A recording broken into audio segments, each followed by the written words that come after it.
Hello everyone. Today we'll be learning about factors affecting the choice of capital structure. We have already completed capital structure and we have learned that capital structure is the ratio between owned and borrowed funds, the mix between owned and borrowed funds. That is why capital structure of a company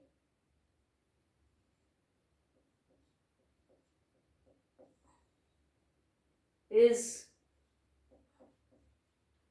the proportion of different sources of funds, which may be in the form of owned funds or borrowed funds. And we have also learned that this proportion should be optimally mixed in the total capital of any business organization, because if this proportion is proper, then only it is going to give greater profitability, which will ultimately lead to increase in shareholders' wealth, and the financial management decision will be considered good, and the financial you may say fortune of the business will always be bright. So let us learn the choice of the factors of affecting capital structure. The first is cash flow position. Each and every business organization has to estimate its cash flow position. If the cash flow position is strong,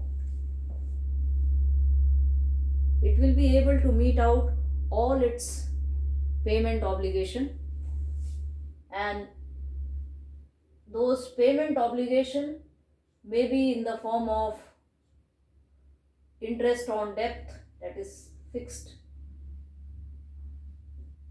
financial cost. It may be in the form of fixed payment obligations of the business. Those may be required for paying rent, paying salaries, and all these expenses of the business. It may also be required for purchase of assets, fixed assets if needed. So for that, there is always need for having strong cash flow position. And if the cash flow position is strong, the company can go for debt capital. Otherwise, equity. So cash flow position has to be stronger. The second factor is interest coverage ratio. Interest coverage ratio means how many times the company is in a position to cover the rate of interest in comparison to its earning. So it is computed as EBIT upon interest. EBIT means earning before interest and taxes. How many times earning before interest and taxes is able to cover the rate of interest or cost of interest. Apart from this, sometimes it also happens that EBIT is high in the organization. The company's earning before interest and taxes is good as compared to the cost of interest which the company is paying, but its cash flow position is weak. Then in that case, it is not possible for the company to go for further debt capital. So for this, there is need to have greater ratio. Interest coverage ratio should be greater, plus strong cash flow position. Company can go for debt capital, otherwise equity. We can take one example. For example, a company decides to take loan of rupees 5 lakhs at the rate of 10%. That means 10% will be the rate of interest which will be paid by the company for 5 lakhs, and EBIT from this is 1 lakhs. So what will be the interest coverage ratio? This question can be asked in 1 mark question. So interest coverage ratio is computed as EBIT upon interest, and EBIT is earning before interest and taxes. This is 1 lakh given, and interest will be 10% of 5 lakhs, that will be 50,000. So 1 lakh upon 50,000 will be 2. That means twice the company is able to meet the interest obligations. So in this case, the company is in a position to go for further debt if this is the situation, subject to condition that its cash flow position is strong. So it has to be taken into consideration. The third factor is debt service coverage ratio. Debt service coverage ratio means how many times the company is in a position to service its debt or cover its debt. The drawback which interest coverage ratio was having in the form of this formula, not taking into consideration the cash flow position, that limitation that has been sorted out through debt service coverage ratio. Because whenever this debt service ratio coverage ratio is computed, here the ratio between the cash profit generated in business as well as the cash required for payment, that is taken into consideration, and it is computed as profit after tax plus depreciation plus interest plus non-cash expenses. This will be cash profit generated upon preference dividend plus interest plus the repayment obligation. This will be cash required for payment. So higher is the ratio, higher is this ratio,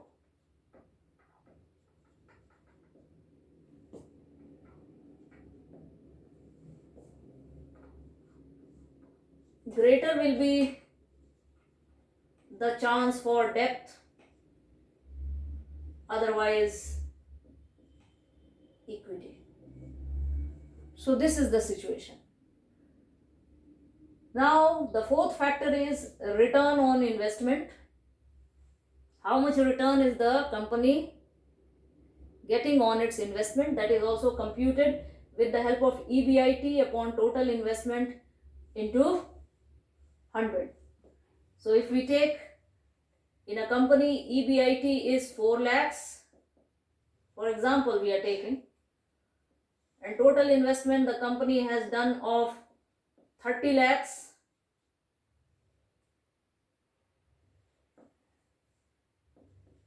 so what will be the return on investment? This return will be 13.33, and if the rate of interest is equal to 10% and return is coming out to be 13.33%, that means the return is more than the rate of interest.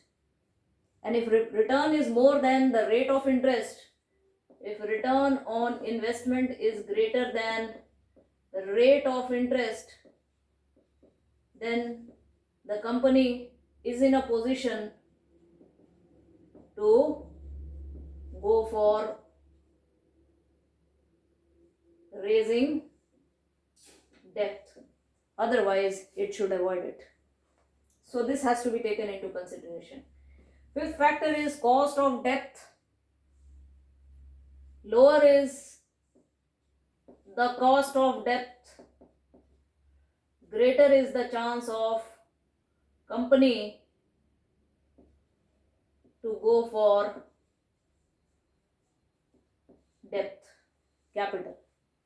Because cost of debt, if it is lower, that means it is cheaper. So if debt is cheaper, always company will prefer to go for debt capital rather than equity. Then comes the tax rate. Always tax rate has to be considered whenever the company wants to go for raising funds from different sources. When we say different sources, that means debt or equity. So if the tax rate is higher, if tax rate is higher, debt becomes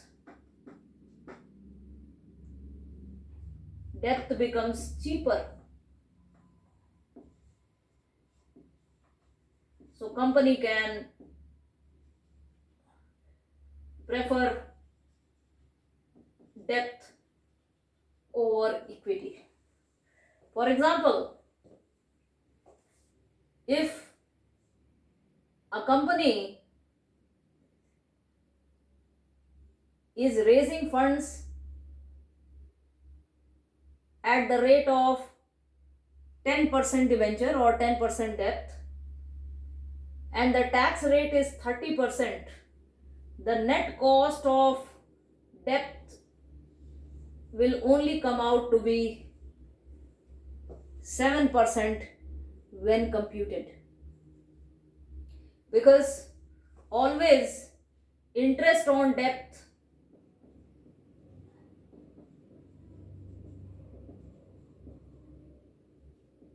is deducted from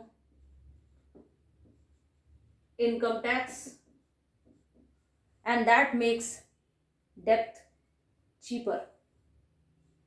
We have already learned this situation when we were learning about EBIT EPS analysis, and we can take examples of two situations. For example, situation 1 and situation 2.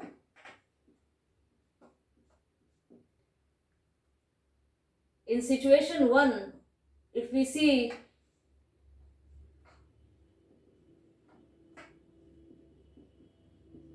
EBIT is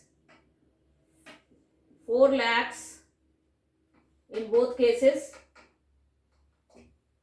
and in situation 1 there is no debt, and in situation 2, if debt of 10 lakhs at the rate of 10% has been raised, then what happens? 10% of 10 lakh will be 1 lakh. That will be subtracted. This will come out to be 4 lakhs. This will come out to be 3 lakhs.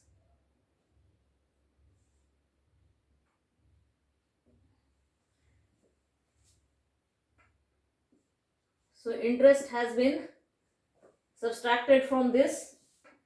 After this, if for example tax at the rate of 30% that is charged, so 30% of 4 lakhs will be 1 lakh 20,000,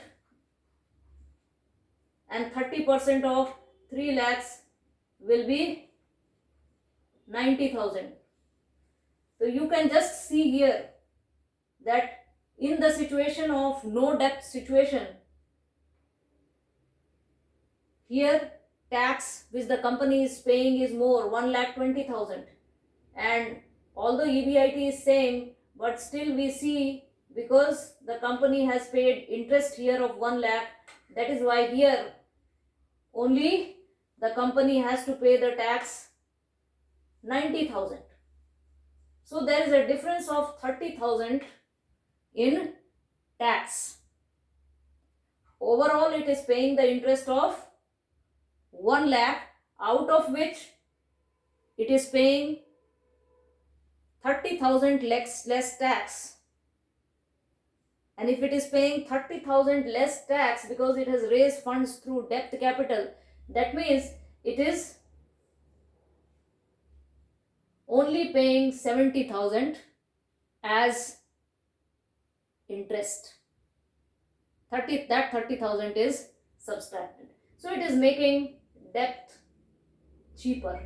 So what we see is that, and if we increase this percentage to 40%, for example, if the tax rate is 40%, then here the amount will be 1,60,000, and here it will be 1,20,000, and there will be difference of 40,000 in tax.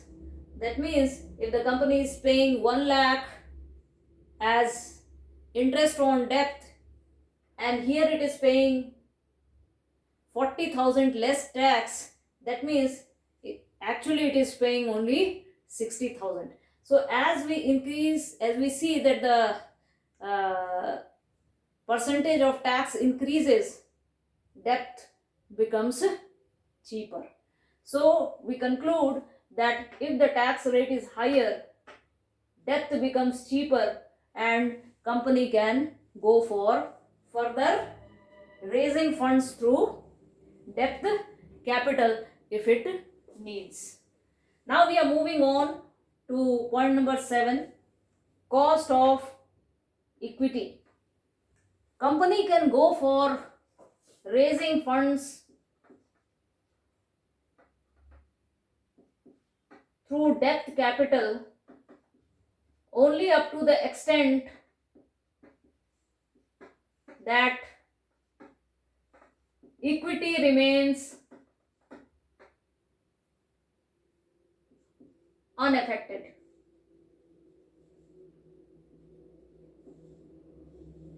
We have to understand this, because if the debt proportion raises, always there is expectation that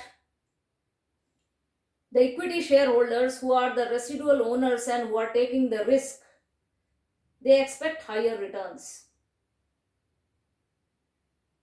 So if they are expecting higher returns, that return can only be paid to them when the company is paying the rest of the obligations, payment obligations, which it is already having in the company, which may be in the form of rate of interest, which may be in the form of other fixed financial obligations. But if that risk becomes very high, then the company has to compromise with the dividend which it has to pay out to the shareholders as a return. As a result, sometimes the situation happens that although the earning per share may rise,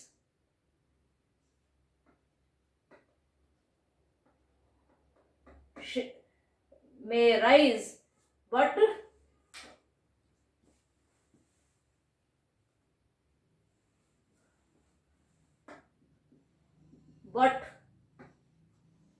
the market price of share starts falling. Why? Because that share contains lot of risk which the shareholder will have to take. That is why we see that always the fund should be raised, the debt proportion in the total capital should be raised up to the extent that it doesn't affect adversely the cost of equity, and the market price of the equity share starts falling. It has to be taken into consideration. Then comes the flotation cost. Less is the flotation cost, more attractive is the source. And always flotation cost of debt is lower than equity. So company keeping in mind the other things, its cash flow positions and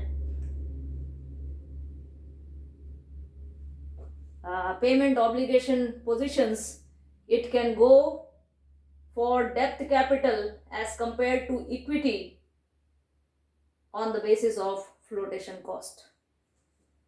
Because flotation cost means cost of raising funds from different sources. We have earlier also learned, which includes advertising expenses, which includes underwriting commissions, expenses, preparation of various documents, paperwork. And whenever debt and equity is compared, we see that debt is considered to be cheaper in terms of flotation cost than equity. But keeping in mind other factors, only the debt can be further raised. Then comes the risk consideration.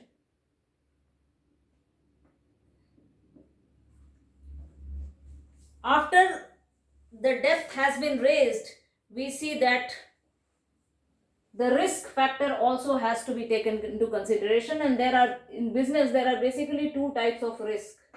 One is business risk and another is financial risk.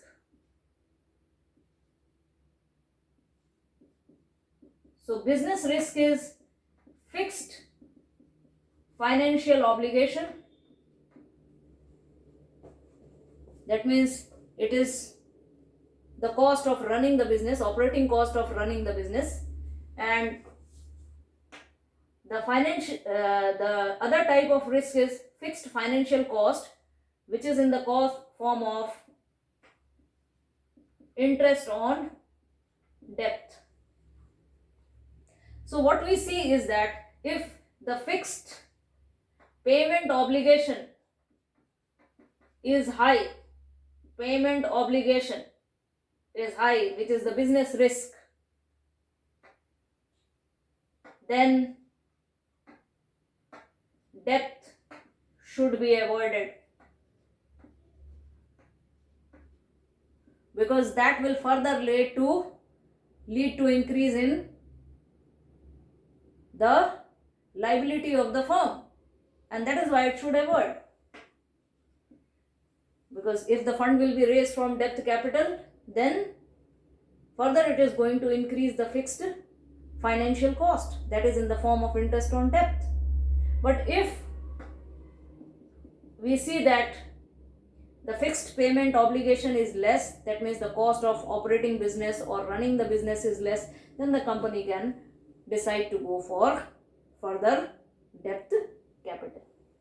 Flexibility means the scope, maximum scope of raising borrowed funds. If the company, each and every company has a limit, maximum limit up to which it can raise funds. So always it should maintain some flexibility,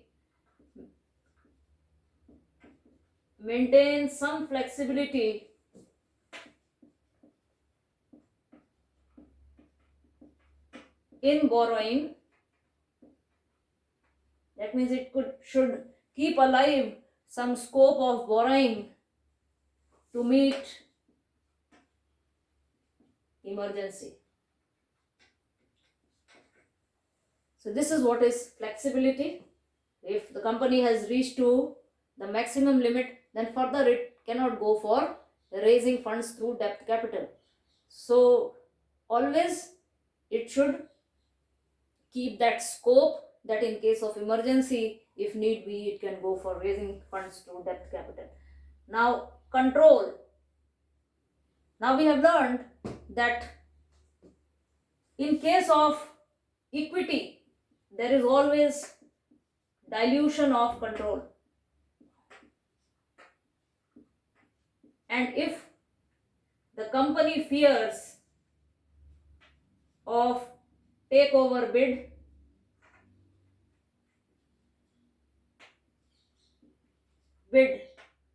and doesn't want to dilute its control,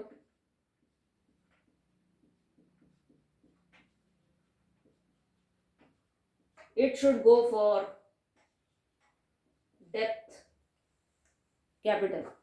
Because we see that whenever the company goes for raising funds from debt, there is no question of any control, because debenture holders, or you may say creditors, they don't have controlling rights. It's only the equity shareholders. So if the company feels not to dilute its control in the hands of more number of shareholders, then it should always go for debt capital rather than equity. Regulatory framework: each and every source of capital has its regulatory body.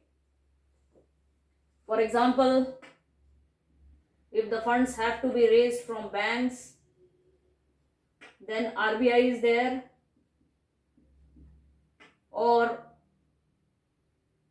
it has to, if the funds have to be raised through shares and debentures, subscription of shares and debentures, then there is another regulatory body,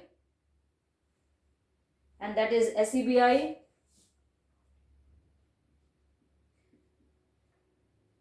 And each and every regulatory body sets certain norms, and those norms have to be followed. So easy is the regulatory framework,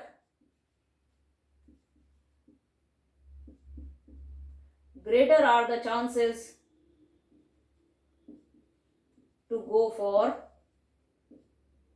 that source.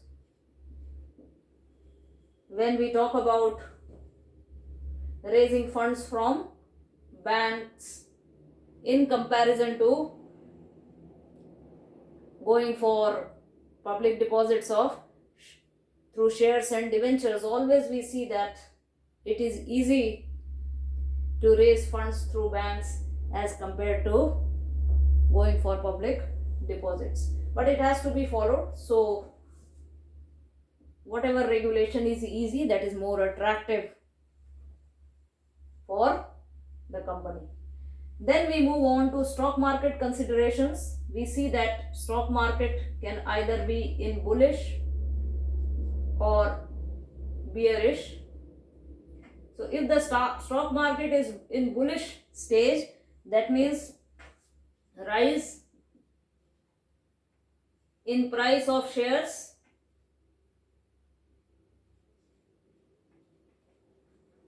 even if the share prices rise, we see that always company should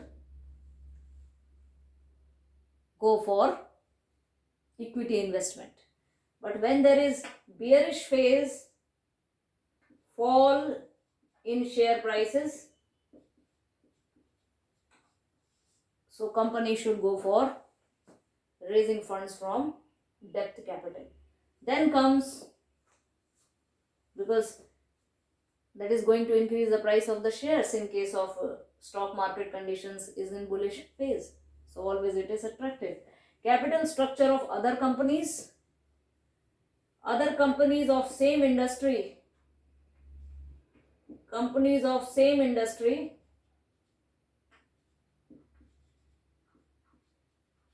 their ratio of mix between owned and borrowed funds should also be taken into consideration, but it should not be followed blindly, because for example, the company's business risk is already high, then it cannot go for following the same mix which the other firms in the same industry is following. But it can give an idea to the company what can be a proper mix, and keeping in mind the other factors, the company can take its decision. So in this way, we see that these are the 14 factors which affect the choice of capital structure. And keeping in mind these factors, if the company takes decisions and makes optimal mix of debt and equity funds, we will always see that the risk which the company is taking in raising funds from different sources, that is going to give favorable returns. So today we have completed capital structure. After this, we will be learning about fixed capital and working capital and factors affecting fixed capital and working capital.